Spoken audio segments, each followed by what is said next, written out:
This is Salam Radio, Peterborough's Muslim community radio. Broadcasting on 106.2 FM and online. Assalamu alaikum, good evening, and welcome to Wealth Made Simple. I'm your host, Shaz Nawaz, and I have in the studio with me... Kieron Bateman. Assalamu alaikum. Walaikum salam, Kieron. How are you today? I'm all the better for having seen you. It's always a good day when I get to come to the show, come to the studio. You are a charmer, aren't you? I do try. I think you're going to go to heaven. Well, for being so nice to me. If only it was just being nice to you that allowed it. Why? What other stuff have you been doing that I don't know about? Let's just say sometimes I can be a really good example of a bad example. I'm yet to see that, so I don't believe it until I see it, and I probably will never see it, so let's hope I'll never believe it. No. But how are you? Yeah, very good, thank you. Very good indeed. Good. As always, we welcome your engagement, participation. So feel free to call us on 01733 602 133. Your text us on 07411 191 062, or comment on any of the live streams on YouTube, Facebook, X, or Twitch. And this week on Wealth Made Simple, we are talking about or sharing ideas on, in fact, sharing simple yet profound steps that will accelerate your wealth account. How does that sound, Kieron? Which wealth account? The one that... Emotional wealth? Financial wealth? But I'll tell you what, that's a good question. The emotional bank account should always be full. It should, because that's a choice. Yeah, it should always be full. Because the minute you once allows that to empty or reduce or diminish, it's a slippery slope. And it's hard, I know, because life gets in the way and there's things going on and all kinds of stuff. Do you know what I mean? From losing your job to more, obviously, difficult things to deal with, like the passing of a loved one, so on and so forth. So easier said than done. But the emotion, you got to train yourself to keep the emotional bank account as high and as full as possible. Yeah. And if you need to take some time just to reset it and rebuild. You know, don't be afraid to take a step back and build yourself back up, because you're the only one that can do it. Absolutely. And different people deal with things differently, because sometimes if I'm trying to give somebody advice, I think they're not wired like I am. Do you know what I mean? So for me, for example, I say just bury it, move on. I can do that. Yeah, I'm very good at that. I know you are as well. But most of the people aren't, are they? No. Because they've just got different knowledge, experience, expertise, upbringing, nature, nurture, all of that kind of stuff. Different age, different experiences, so they deal with things, different culture, they deal with things differently, don't they? So one size doesn't fit all, but as you've said, take some time out, breathe, and just focus on what's important.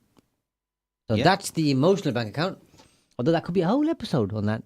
Maybe we'll do one. Yeah. I'll take a note. Keep a note. Yeah, you're a good lad. But this is steps in terms of building your physical wealth account. Some might call it bank account, and it doesn't have to be bank account, by the way. It can be other assets. And it could be... well, I mean, isn't that going to be one of the key points, is that having a single point of wealth is not going to be... It's a bad idea. Terrible idea. Yeah. Because, as we've said before, having one of anything is a bad idea. Unless it's wives. I'm not making any comments about wives and partners and husbands and that kind of stuff. He always gets me in trouble. But having one of anything in business... Yes, in business. Is a bad idea. I completely agree. Because that one can quickly go horribly wrong. Yeah. Whether it's a customer, client, patient, tenant, employee, a supplier, so on and so forth. Yeah, the list is fairly exhaustive. Yeah, one particular type of product. Anything to do with business. Yeah, you got to diversify it. Yeah. So that's important. But it doesn't just have to be assets. It can also be IP. It can be some kind of a trademark. Yes. Some form of royalty that generates your money. And when I'm talking assets, I'm also talking about physical and digital assets in terms of having a book. Yeah. or some kind of a program, which we'll talk more about. And I know you and I talk a lot about that. But the first thing which I think is most important is, okay, in terms of creating wealth, is building equity. Yes. Because equity creates wealth, and equity creates a return, and equity enables one to leverage, okay, and equity also enables one to use that equity to then do more with it, not just leverage. So I'm talking about borrowing money, but if you've got equity, you've shown that you can manage, build, sustain a business, okay, or let's call it an investment business. Therefore, other people are interested in working with you now, so you can leverage that too. And what's crazy about that, when you get to that level of equity, is when you start getting to those sorts of high echelon levels, the less likely you are to need to borrow money, yet the more money is available for you to have access to. What's the old thing, isn't it? Banks lend money to people who don't need it. Yeah. Hey, you have some more money, but I don't want any more money. And the person who needs it can't get it for long. Can't get it because your credit isn't there, the income is not there, and you don't meet the profile or it's something like else. It's like the old joke, isn't it? The super wealthy man walks into a bank, parks his Ferrari out front, walks into a bank and says, "Need a £5,000 loan." Bank manager says, checks all his credentials. Yeah, sure, we'll give you a £5,000 loan at whatever interest rate. Okay, cool. Man said, but we've got no business with you. We need equity. Okay, you can have my Ferrari as equity until I pay back the loan. How about that? I'll give you the keys right now. The man goes off, does his business, comes back a week later, pays back the loan in full. And the bank manager comes out and goes, okay, yeah, cool. Here are the keys for your Ferrari. But question, well, we've done our due diligence on you. You didn't need the money. Why? The man says, well, where else can I park a Ferrari in a secure place for free for free for the week? There you go. You see, but it takes money to make money, doesn't it? That's right. But at that level, he had the leverage and the equity in his name, in his business accounts, to be able to do that. Yeah, absolutely. And equity can be ownership in a business that somebody started or you bought, to the value of the stock. Yep. It could be that you own a portion of a property or asset, or a portion of a particular product that you've helped somebody start or create or build. It could be a book, could be a script, could be a digital product, some artwork. The list goes on in terms of what items you could have which have equity, basically anything which has value. Yeah. Well, I mean, historically, the way people maintained wealth over generations, and I mean, I'm not talking modern generations with digital stuff. I'm talking physical documents, physical things in ancient times when wars were rife. I mean, I say modern world, but Yeah. but We have no wars now. But where lands were habitually taken over and then receded, and the way families maintained wealth was solid gold. They had actual gold, actual silver, museum grade artwork, and deeds of property, so they could prove they owned it. It was just proof of ownership and ownership of things that carried intrinsic value. Regardless of what you or I say, gold has intrinsic value. Oh, a fan of gold, big fan of gold. A massive fan of gold, but it has intrinsic value. Doesn't matter what happens to the pounds. Doesn't matter what happens to the dollar, to the rupee, to the to the yen. Doesn't matter. Gold is still gold, and it has an intrinsic value. And that's how people historically maintained wealth, because there's inbuilt equity into things like that. It's just natively there. My only bugbear, Kieron, with, let's say, owning gold, Just trying to get your hands on an actual bar of it. or anything else. Don't lie to me. I know you've got some in your vault. That we're telling. But obviously, equity is in different forms, and whether it's gold or artwork or something else, Unless it's also generating you cash flow. I'm not a huge fan of that type of equity. And as you know, you and I both believe we should diversify. Yep. Okay, and have lots of different pots. And yes, gold should form part of that. But I'd rather have equity where I can, which builds in value Cash flowing and equity. also cash flows. Yep. Because now you're really cooking on gas. I completely 100% agree. I also think that when we're talking equity, you can also have equity with people. Yeah. And I think that's often Probably the most powerful. one of the most powerful ones out there. If you've got enough equity with someone that you can go, I've got a business plan, here's the business plan, this is what we're going to do. And they go, actually, I don't completely understand your business plan, but I can see it has potential, but I believe in you because you and I have equity.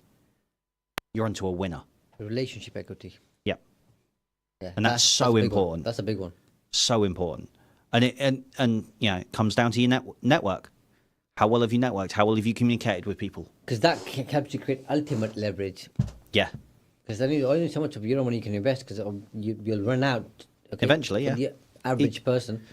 But if you can leverage and use other people's money as well, now you're in a different league. Yep.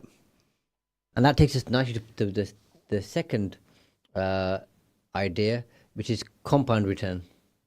Ah, the hockey stick. Yeah. I love a good hockey stick curve, me. Because, and sometimes it doesn't end up being a hockey stick per se. No.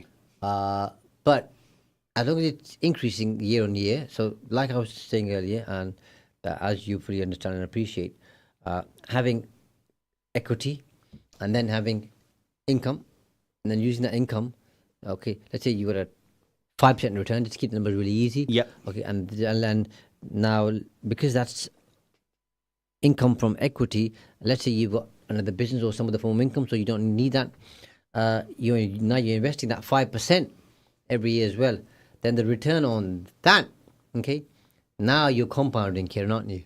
Oh, absolutely. And the year after, you're investing the return on the return, so on and so forth. And it's huge. That's a game changer in itself. And this is why you and I always say, don't have one source of income, because if your only source of income is from that equity, then you need money to live.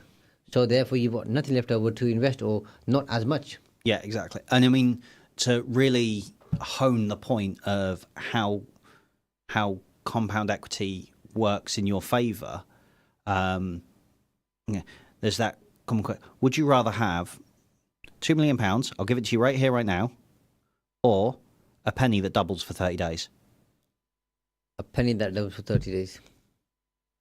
Every time. Every time. But you understand compounds. Yeah. Most people hear a penny and switch off. Yeah. And they say, well, I'll take the £2 million, obviously.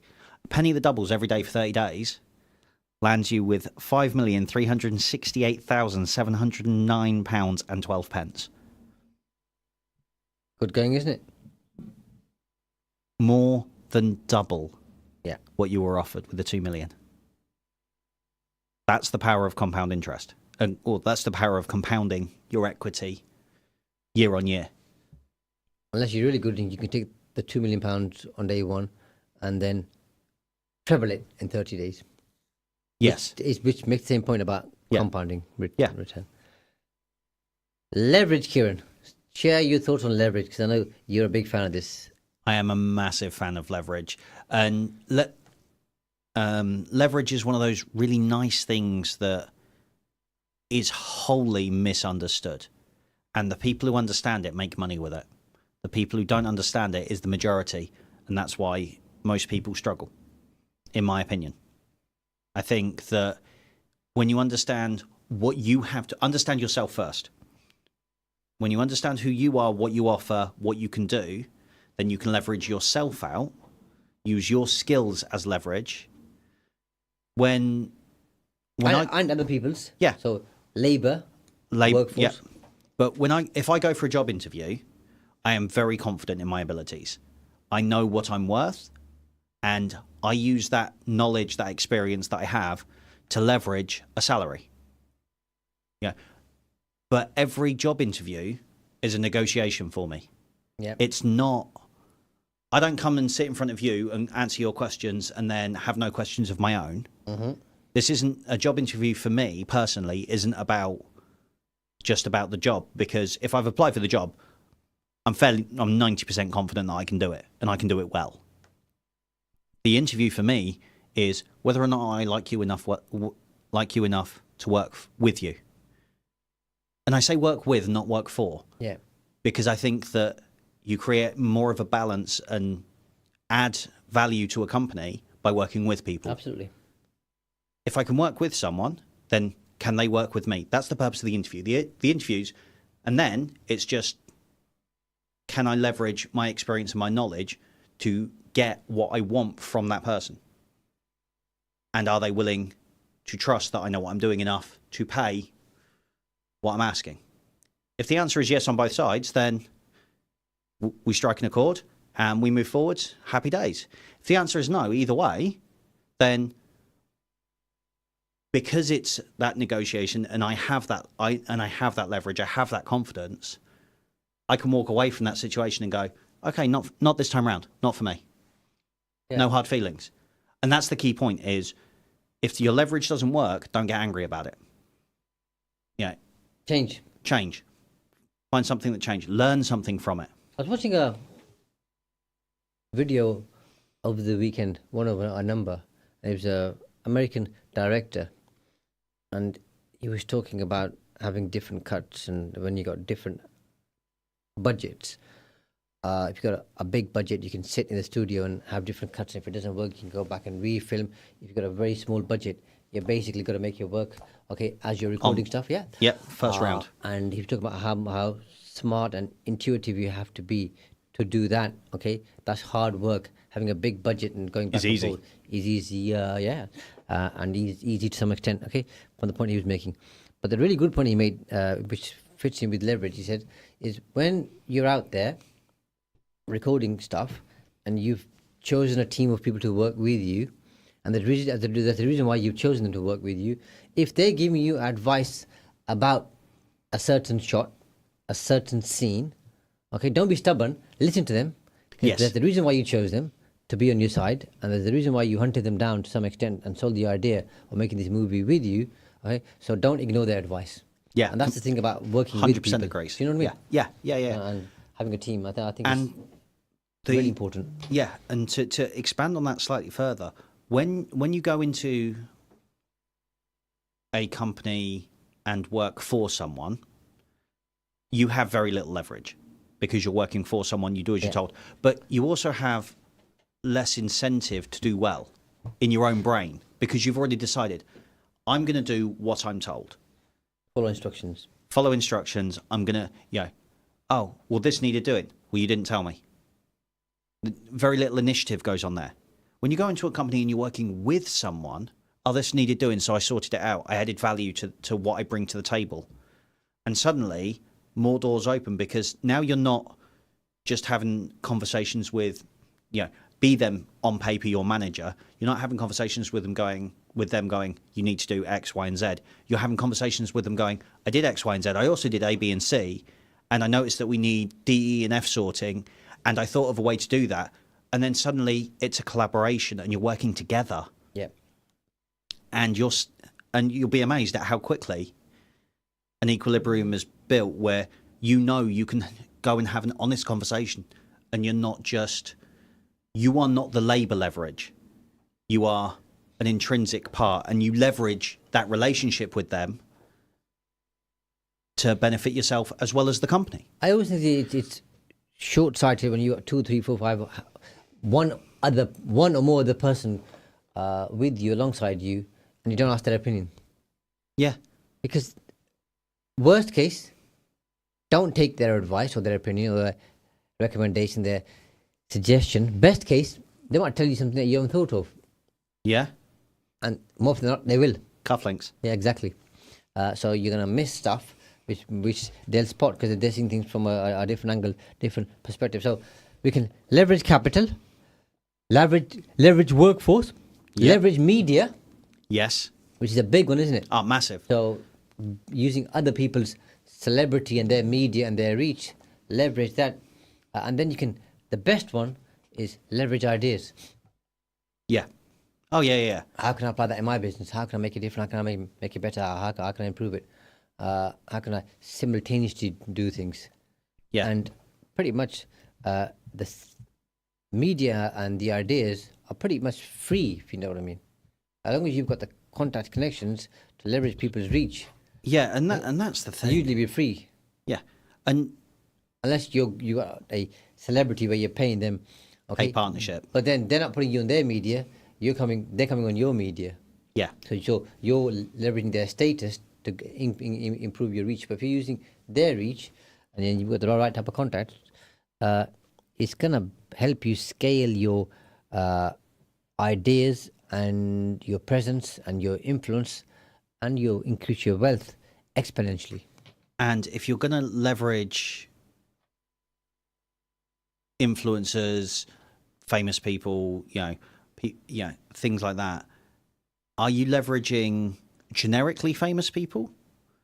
Yeah. So, for example, I want to get into a coffee business. I'm going to leverage George Clooney, but I'm going to have to pay for that because, he's tied to a very prestigious brand of coffee. Yeah. Yeah. And you're going to pay a lot for that. Or am I going to get into, say, property tax and leverage someone like yourself who is famous within the niche of which I'm working in? Or do you see what I mean? Different leverages require different things, and different levels of fame, notoriety require. And use the right bits. tool for the right job. Yes. Yeah. So you're not going after something that's unattainable too soon. The last one that we're going to share just before we take a quick break, and the one that we're all guilty, I guess, of not always following, or the majority are guilty, living below your means. Yeah, and that's it's a hard one, isn't it? It's a really hard one, and it's something that it creeps up on people, I think, especially. So you get people that they go from, say, a £20,000 a year job to a £25,000 a year job or a £30,000 a year job, and they go, even if they're diligent and they go, okay, well, I could live on my £20,000 a year job, so I'm going to take all that extra money and put it into investment savings, etc., to help increase down the line. I'm thinking long term here. Mm-hmm. And then they have a short month or a busy month, and I'll just spend a bit of that, and suddenly it becomes okay to spend a bit more than they did, and a bit more than they did because the money's there, because the money's there. Yeah. And then all of a sudden, they're in the same position they were a year ago, but now they're on a £30,000 a year salary, spending all their salary without living beneath their means. Whereas they know a year ago they were living on a £20,000 a year salary, but they've just incrementally just added and added and added, just a little bit here and there. Oh, that one extra coffee a week doesn't make a difference. That one extra takeaway doesn't make a difference. I deserve it. You only live once. And you're only young once. Blah blah blah, so on and so forth. And the odd thing is, most of the people who were giving them that advice are in a different place. Yeah. They're pretty well off, usually. Okay, or compared to them, they're doing better. Oh, but you only live once, okay? Enjoy it. Well, that works well from their point of view, from your point of view. You're building. Yeah. You're scaling, you're growing. But if it's I'm a different place. If I'm scaling now from where I am, and in 10 years I can be in a financial position where I can retire and I never have to work again, but I'm going to have, live well beneath my means for the next 10 years. I'm going to need to invest smart. I'm going to need to take risks. I'm going to have to, put my money where my mouth is in some cases. I'm going to have to build other things up. I'm going to have to cut back on other things. I'm not going to be able to do the fun things for a decade. Okay. But for the rest of my life, I can do whatever I want, whenever I want. I'm prepared to make that sacrifice. Most aren't. They don't have the patience. They don't have the discipline, the perseverance. Yeah. And then they say, but I might be dead by then. Oh, yeah, I might be. Do you know what I mean? And there's always some excuse. or reason. And they're in right. their Do you know mind. what? I might be. Yeah. But I would rather... But what if you're not? What if I'm not? You know what I mean? Yeah. But you're right. You said 10 years of a hard grind for the next 30 years, or whatever the number may be, where you don't have to work again. Yeah. Or if you do, you choose to It's do a what choice. you wish to do. Okay. Yeah. And then you have to do some stuff because you'll now leverage Yeah. and say, okay, I've got this cash. Let me find somebody who's hungry and wants to do stuff, and let them grow and develop. And you now, I'm going to leverage my money against your time. Yeah. So it works, doesn't it? And it works so well. But so many ideas here, Kieron, for people to take away. All those need is one idea to implement, and they can start building their wealth. And that brings us nicely to the first break, and the only break we're going to have. And please join us in 5 minutes' time. Bye for now. You're listening to Salam Radio, and it's now time for Asr Azan. This Azan is sponsored by UK Islamic Mission, serving humanity since 1962. Allahu Akbar, Allahu Akbar, Allahu Akbar, Allahu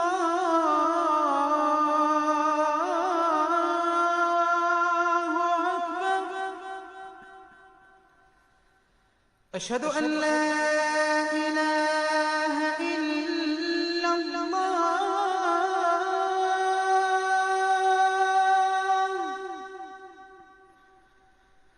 أشهد أن لا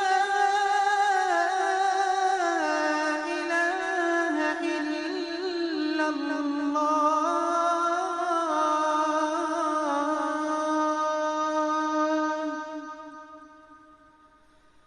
أشهد أن محمدًا رسول الله.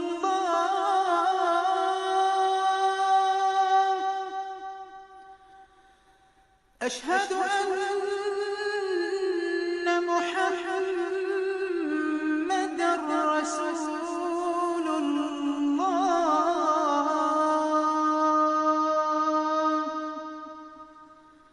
حي على الصلاة.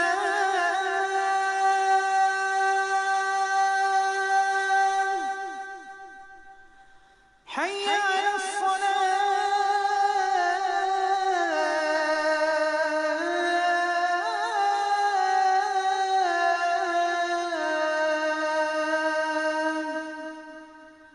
حي على الفلاح.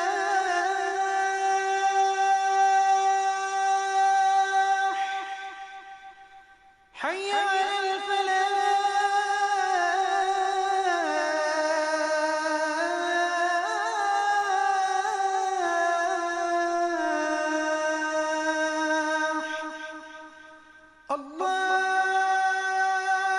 الله أكبر، الله أكبر. لا إله إلا الله. الله أكبر، الله أكبر، لا إله إلا الله.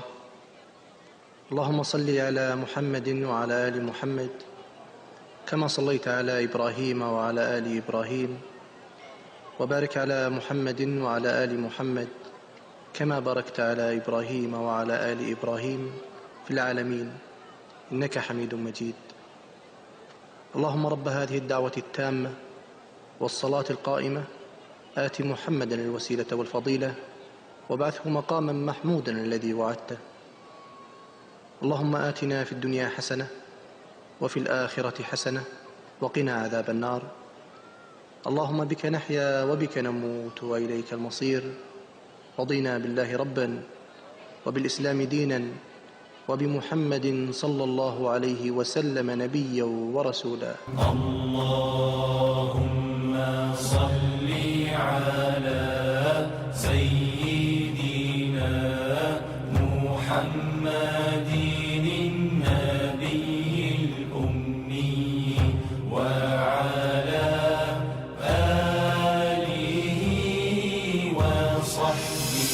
Peterborough's community radio station, Salam Radio, 106.2 FM.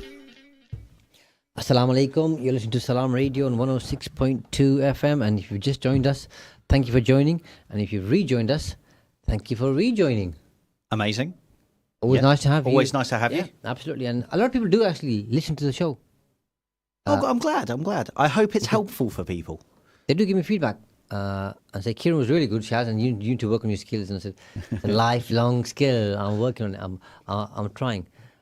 So Every day's a school day. And honestly, sometimes people really share some really good stories about how they've implemented something, or how they had a problem, and then we came along, or you or whoever shared something, and that helped them unlock that particular problem, issue, puzzle, challenge. That's really nice. You know what I mean? That's It really is really isn't it? nice. Yeah, and it's always good to do that. As always, we welcome your engagement. You can do that by calling us on 01733 602 133. Text us on 07411 191 062, or use any of the live streams, which are Facebook, YouTube, X, or Twitch. Yeah, don't save all the interactions for Shaz alone. I mean, I'd love to hear from people too. Yeah, because otherwise you think nobody ever listens. It's just you and me talking to ourselves. I mean, you could think it, couldn't you? I mean, we could have these conversations outside of the radio studio. course It's we not could, a yeah. problem. Yeah. And we do frequently. Yeah. No, but it's about sharing, isn't it? It is, yeah. And And if it helps just one person, it was worthwhile. absolutely. And hopefully it helps more, but Yeah, you're right. Keep it simple. So this week on Wealth Made Simple, we're talking about key ideas and concepts which are simple yet profound and help accelerate your wealth creation. are we? When did we start that? We started that many years ago, and we're still talking about it today. So we talked Excellent. about 2 or 3 concepts, and I think this is probably going to span over 2 episodes, by the way. Yeah. Because there's too much There's here a lot to get to through. cover in one episode. But these are really important, Kieran, because most of them they really are simple and they are profound. And I think we all, including me sometimes, okay, we underestimate and overcomplicate the power of simple and small. We need to get out of our own ways. Exactly. Yeah, I completely agree. There we is overcomplicate it. yeah, we overcomplicate everything in our own brains a lot of the time. If I know this and I do it, and everybody else will be doing it, and then why aren't they doing it? There must be something wrong. Rather than thinking, this idea's come to me, maybe other people haven't thought about it. If they have, maybe they haven't got time to implement it, or maybe they haven't thought about it like I have. Or maybe they've thought about it and they've gone, somebody else will have done that already, or It's not going to work. it's not going to work. Can't work. It's too simple. They've talked themselves out of it. Yeah, exactly. Yeah. So- In general, and at the risk of caveating everything, what You'd make a good lawyer, by the way. what we tell you is simple. It's not easy, but it is simple. And I think, there's a lot in that. It is simple, but it's not easy. Yeah, and if it was easy, everybody would be doing it, and it wouldn't be worth doing because everybody would have what But you I have. And think also a lot of people think it's far more complicated than it is. Oh yeah, but you've got 20 years experience. You know this, you know that. You've been through I this. used to make you've all been those through that. excuses. Yeah. You and me both. Made Made those excuses. Yeah. So, but you just got to make a start. So the next one, Kieran, is the good kind of selfishness. And I know people struggle with this, and we do as well from time to time. From time to time, yeah. But being selfish has, in the right way, has so many benefits. It's if you've ever been on an aeroplane, what do they always say? Your mask on first. Then worry about others. Yeah. And take that out to life. Put your mask on first. Help yourself first, yeah. Help yourself first. Because if you are in a position to help others, it's because you're in a position where you have helped yourself first. You can't give to charity, to the homeless, to the needy, to food banks, unless you have enough food on your own plate. And the interesting thing is this: you put yourself first in the short term, and then get to a stage where you're comfortable, whatever comfortable may be, and then in the long term and the long run, you're helping others. Yeah. Same like what you were saying earlier. Work hard 10 years, okay, and sacrifice but keep focused, and then the rest of the years, however many they might be, okay, you reap the benefit and the reward and the dividends. Yeah. Huh? Same with this. Put yourself first to a stage where your foundations are strong and your wealth is sustainable and, and gives you a decent return. And now the rest of the time, go and help others, because we all love doing that. Yeah. Whether some people believe it or not, most people love helping other people. Do you know what? That is one of my most favourite things to do, is when somebody calls me and say, can I have a hand with, can you help with, can I ask your advice? The answer is always yes. It may not always be straight away. I need help putting this up, or I need help doing this. Sure thing. But I prioritise my time, and that I will help you, but I will help you at this point, and then do what you say and say what you do. Say what you mean and mean what you say. Exactly. And it's that old thing that you can't pour from an empty cup. No. Fill your cup first. Then you can help others. Share with others. Yeah, completely agree. And there's I think the word selfish has negative connotations for many, okay? But this is in a good way. Yeah, Prioritize yourself first, and then do that with a view to helping others. Yeah, I think that's the thing there, isn't it? Is if you are Scrooge McDuck and you are selfish to the point of being selfish all the time, and it's only about you, and you become very narcissistic and very inwardly thinking and very just about me. Okay, that's where it starts taking a time. It's having the discipline to go, okay, I'm now good. Now I can help others.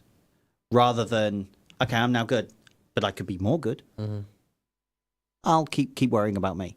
Whereas, you look at the Gates Foundation, for example.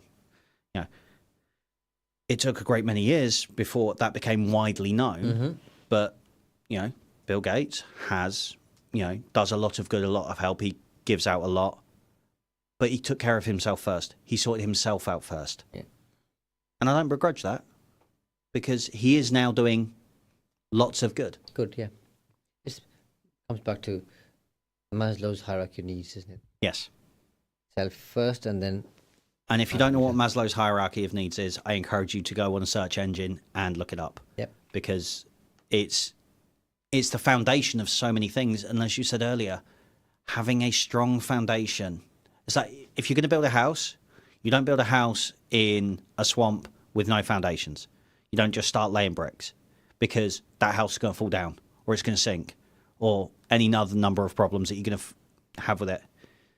If you're going to build a house, you select a good piece of ground that, someone who is more experienced than you, an expert in their field, says is a good piece of ground to build a house on. You put strong foundations in, and those strong foundations are put in by people who are experts at building foundations. They don't build everything else, they build strong foundations. Yeah. And you build your foundations. And when you've got your foundations, building a house is relatively easy. And the stronger and deeper the foundations, the bigger the house you can build. Simple equation, isn't it? Very simple. Not easy, but very simple. Yeah, absolutely. The next one, I guess, is our personal favourite for both of us, and that's execution over ideas. Yes. Are you an entrepreneur or an ideapreneur? Yeah. And here's a simple formula. You get paid and you make money and you create wealth if you execute. You don't get anything if you just create ideas and don't do anything with them. No. I feel a little bit silly saying this, but years ago, I had an idea that I thought would make a lot of money. Mm-hmm. That's all it was. It was an idea. I spoke to someone about it, and they implemented it. Mm. They made a lot of money out of that idea. Mm. Now, hindsight says I could have made some money out of that. No, I couldn't, because I wasn't prepared to implement it. Yeah. They were. So, and I feel silly about it. It was a learning curve that, doesn't matter if you think the idea is a little bit daft, implement it and see what happens. You should have started PayPal. I know you gave that idea away. Yeah, Why you did that? definitely wasn't PayPal. Yeah. But do you know, it was one of those things that they've done well out of it, and congratulations to them. More power to, Terrible, yeah. I respect that, because I respect that they took the initiative where I didn't. And they were smart. They leveraged other people's ideas. But they leveraged my idea to make themselves comfortable. Yeah, absolutely. And What annoys me is I never got a thank you for it. infinite patience leads to immediate results. Yes.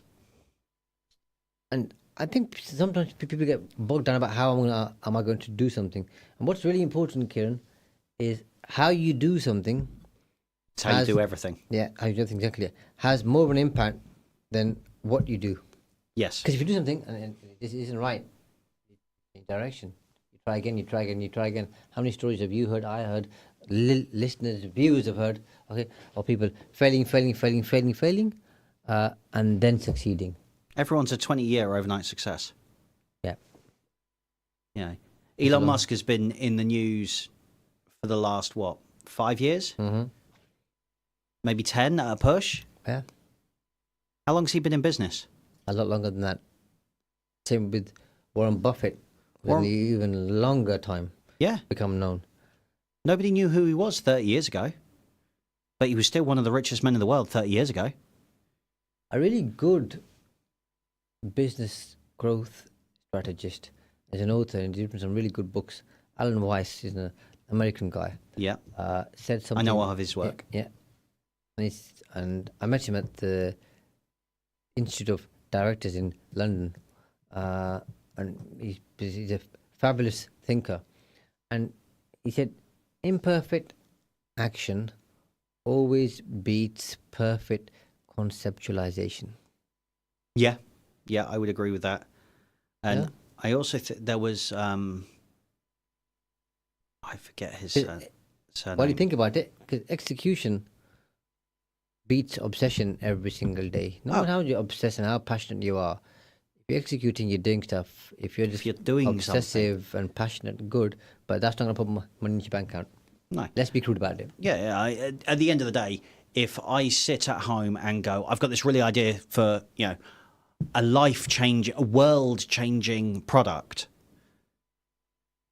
and I talk to my friends about it, I talk to you about it, I talk on here about it, I tell everyone about this world-changing product. It is the greatest thing you will ever have to purchase, and you'll only ever have to purchase one, and the entire world needs one.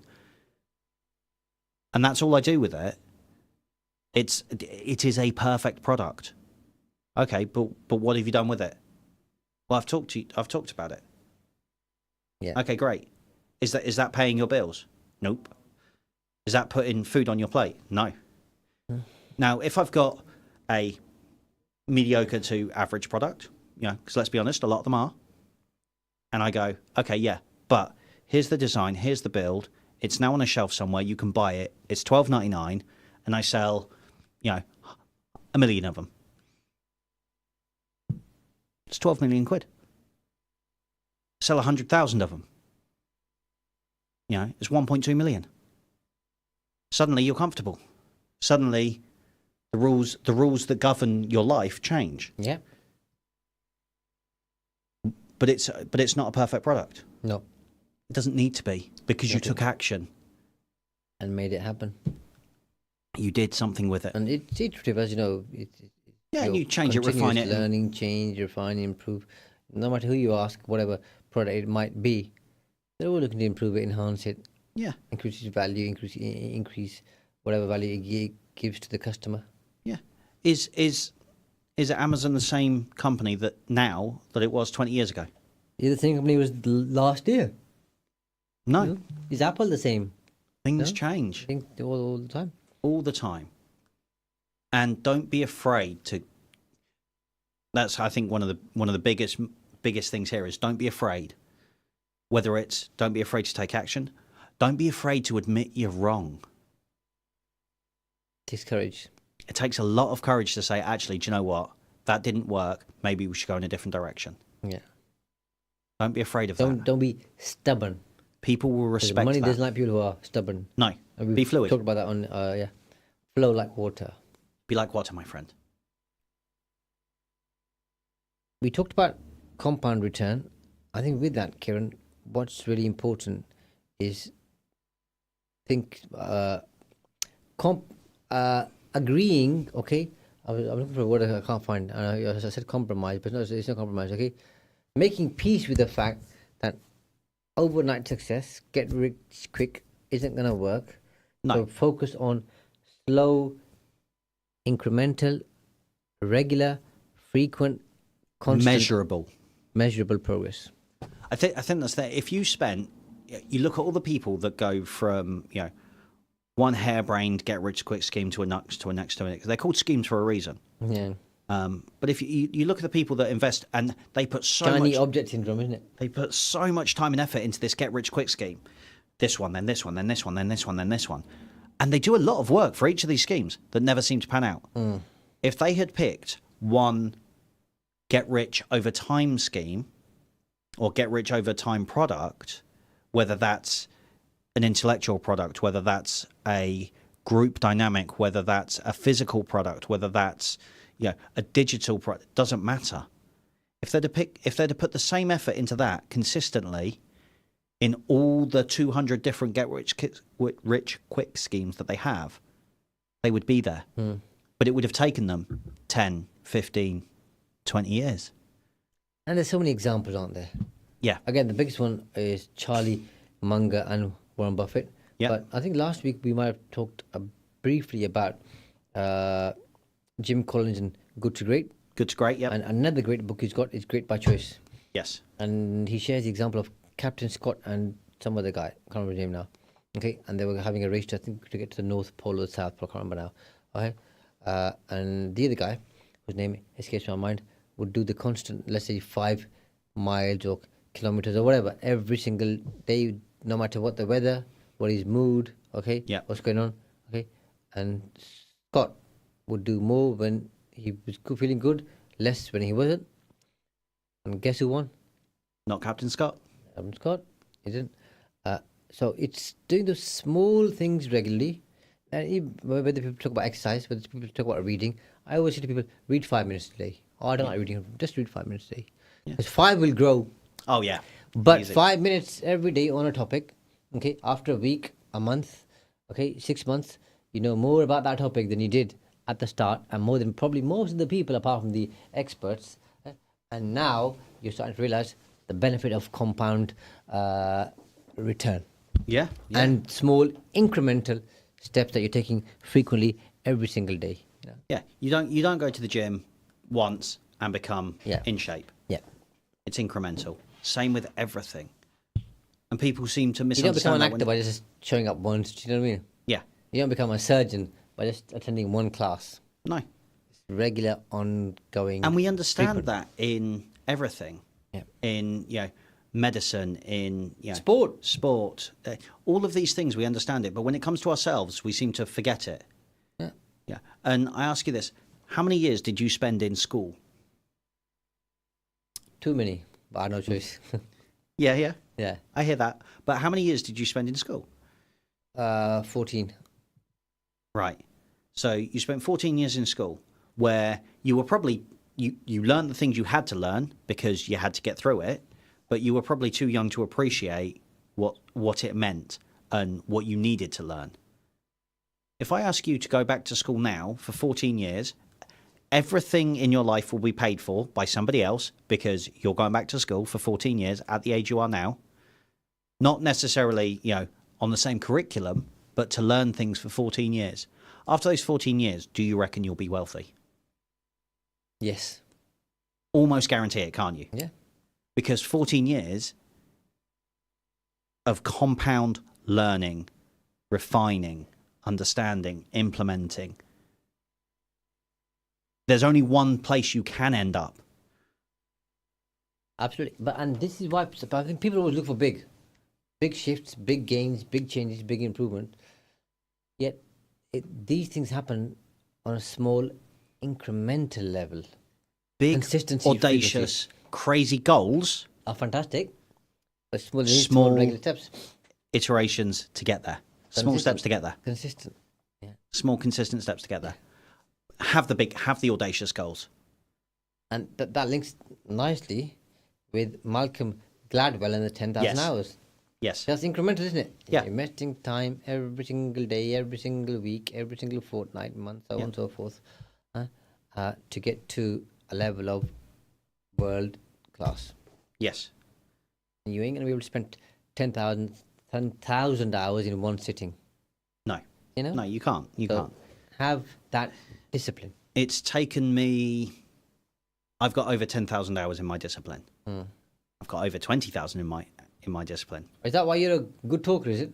Kind of, yeah. I've watched people talk for over 20,000 hours. Yeah. But that's taken me 25 years. Yeah. You know, I didn't get there overnight. It's been. Sorry. It is, doesn't it? It does. Yeah. Take a long time. So all of it started, 1996, 97? I started down this path. The heydays. The good old days. Yeah. So, and I don't count the first couple of years because I was doing different things, but I was still learning and still, in this industry that I'm in. And then, so the last 18 years, 20 years, I've been dedicated to doing just what I'm doing. And over that time, I've amassed over 20,000 hours. And you know your stuff. But 20 years, 1,000 hours a year. Life sentence. Yeah, around 1,000 hours a year. Yep. Now that breaks down into, 3-4 hours a day, every single day. Okay, some days I did 8 hours, some, depending on work schedules and what have you, stuff like that. But works out about 4 hours a day. 4 hours a day isn't a lot. I've got another 20 hours to play with. A long time. I think it was Earl Nightingale, Kieron, who said, if you spend an hour reading about a topic of interest to your benefit to you, and you do that every single day for 3 years, you'll be, at that time, you'll be in the top 5% of the world's experts on that particular topic. Yeah. Now, that might change now over years, okay? That was the best part of 60, 70 years ago, or thereabouts. But spending an hour a day, right, every single day, isn't hard. No. And if you can't do an hour, start smaller, like we said. Yeah, 15 minutes, 20 minutes. Yeah. Just do 5. Yeah. Yeah. I do think also there is, and I couldn't tell you when it is in the process, but there is a point in the process where you think, right, that's it. I've nailed this. I've got this. It's more than one time, but yeah. But when you get to that stage, keep going. Just take it from, trust me, keep going. I got to that stage, and then something catastrophic happened, and I realized just how much I've got to learn. I was introduced, I went from being what I thought was a big fish in a small pond to be realizing I'm actually a very, very, very, very, very small fish in an ocean. Yeah. And it broke my world. The minute you think you know it, is the minute you should realize now you need to work harder. Yeah. Learn even more. Yeah.